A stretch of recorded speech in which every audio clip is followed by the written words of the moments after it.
Oh, hey there, this is Dr. Evan Osar. Welcome to this edition of Integrative Movement Insider. Hope you're having a great start to your week. Today, on this topic of Integrative Movement Insider, we're discussing push-ups, a great exercise for the core, great exercise for the anterior chain, great exercise for shoulder stability, especially for improving serratus anterior activation. However, push-ups oftentimes create a lot of issues for our clients. Increased shoulder tightness, increased stress upon their neck. One of the common causes of that is actually compression of the brachial plexus. Hello, my friend Pete Rislow. How are you, my buddy? So the thoracic outlet is a area of the neck where the brachial plexus comes out. So the brachial plexus is a network of nerves that comes out of the neck, goes between the scalenes, goes underneath the collarbone, the clavicle here, and then underneath the pectoralis minor to innervate the upper extremity.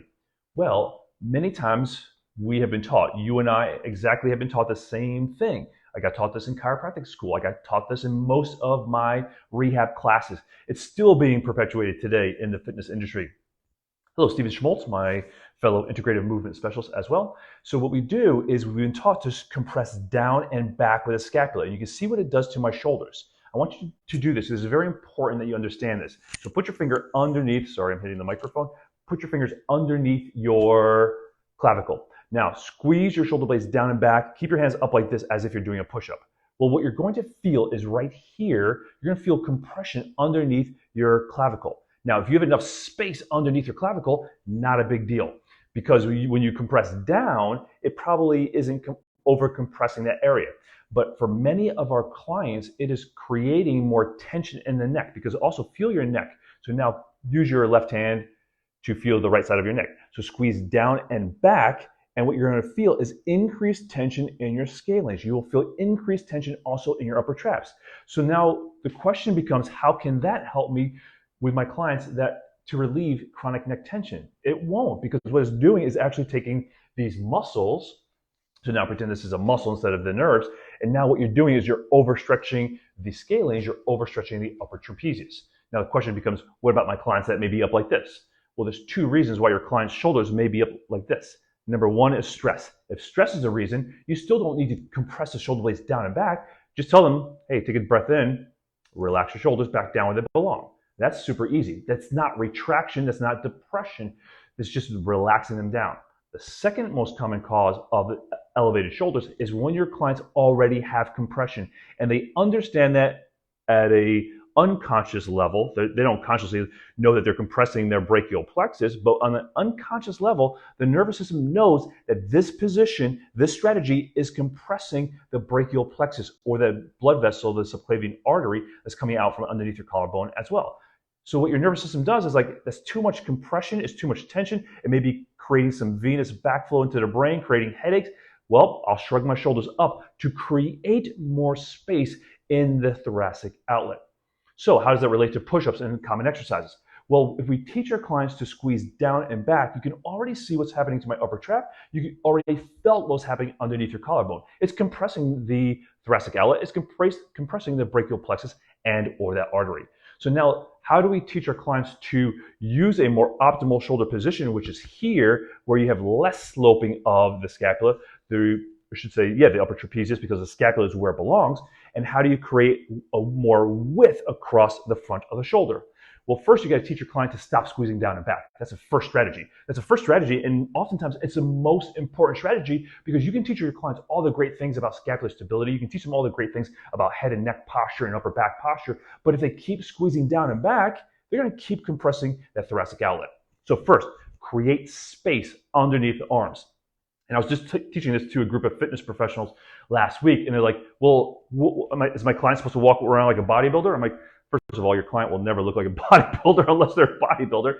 But yes, you want space here so the scapula and the shoulders aren't pulled down, so there's no space between the arm and upper body. So just relax it so there's space underneath here. You're not walking like this unless you got that invisible lat syndrome.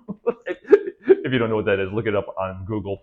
But that invisible lat syndrome where people are walking, it's not this. It's just creating space so that you're not over compressing this thoracic outlet here between the neck, underneath the collarbone, the clavicle, and or underneath the pectoralis minor. So just create space.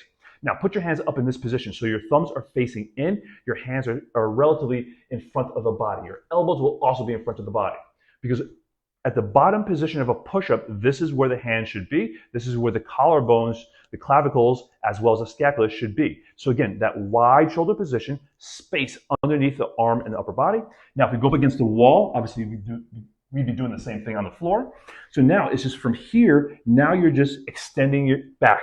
And it's not squeezing down and back, it's wrapping the scapula around the rib cage. So a push-up essentially from the floor would look like this right here. So that way, from the front, you're basically looking like this. Arms are straight out. During the eccentric, you're keeping the space underneath the arms. You're keeping the width across the collarbones. And then as you push away, you're not over protracting. You're just bringing the scapula and wrapping it around the rib cage. That's how you maintain shoulder stability. That's how you maintain openness or more width and space in the thoracic outlet. And that's how you reduce a lot of shoulder tension, anterior shoulder tension, neck tension, as well as compression of that brachial plexus and the artery, which causes a common cause of numbness and tingling, weakness, as well as common issues of the upper extremity. I hope that made sense. Hello, Stephen Head. How are you? Good to see you as well this morning, my friend. I hope that makes sense. I hope it really helps illustrate the importance of the shoulder position, the cueing we use with our clients, and why understanding functional anatomy or anatomy of the nervous system is so important to our clients, because a lot of our clients that struggle with chronic tightness and or discomfort, numbness and tingling, low back issues down the low back, it's really the same similar sort of situation, just with the lumbar nerves going down the low back as well. Chronic tightness is really underlying neurological compression and or vascular compression that then manifests as tightness or weakness and or discomfort. And that's exactly what we're discussing this week in this brand new series of Two Anatomy Geeks. Jill, my fellow anatomy geek, and I will be covering the thoracic outlet.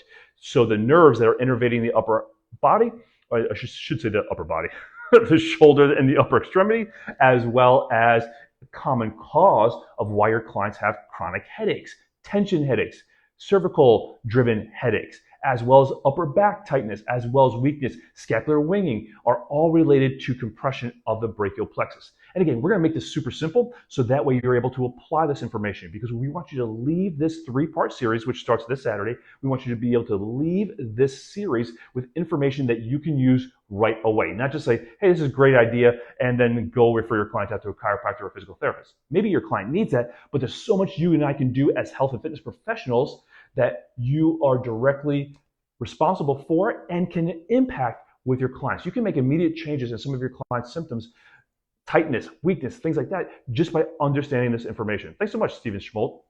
This is exactly what we just shared a couple weeks ago in our mastery. Obviously, we went really in depth with it with our mastery folks. But again, we're going to give you the highlights during this three-part series. So this week, we're talking about thoracic outlet. We'll give you the assessments as well as the corrective exercises so you can create immediate changes in your clients.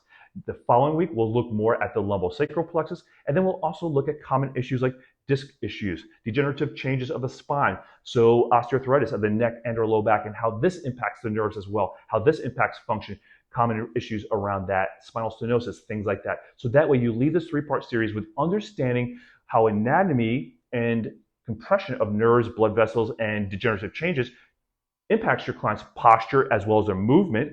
And more importantly, what can you do as a health and fitness professional to impact your clients so they feel better, so they move better, and can accomplish those goals that they're working with you to accomplish. So that way, if you're working with a chiropractor or a physical therapist, that you can still train them and still impact their function, and why so many of the things that we do, and I got taught as a chiropractor, are directly contraindicated for many of these conditions. So we look forward to seeing you this Saturday. And if you can't be on live, we record all the sessions. So you'll get the session as soon as it's uploaded, a day or so later. You'll get the handouts. You'll get to ask questions. If you can't be on live, you can just send your questions in. We'll answer them.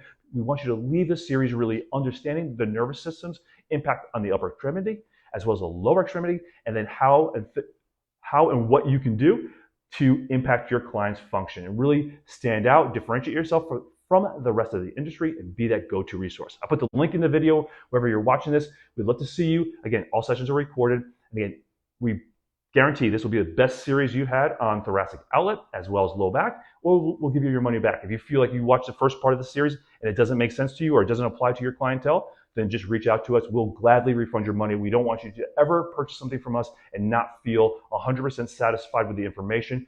And most of the individuals that come through, I should say most of them, 99% of the people that come through Two Anatomy Geeks, they love the information and they say, hey, we can use this information right away. So we love to see you this weekend, starting Saturday, November 5th. I can't even believe it's November already, but we'll see you Saturday. And again, if you can't be on live, we'll see you on the recording. Make it a great day. This is Dr. Evan Osar with Integrative Movement Insider. Go out there and be the leader for your current clients and attract more individuals that need, want, and will pay you for your expertise. Any questions, just put them next to this link and I'll be sure to answer them. We'll see you next time. Take care.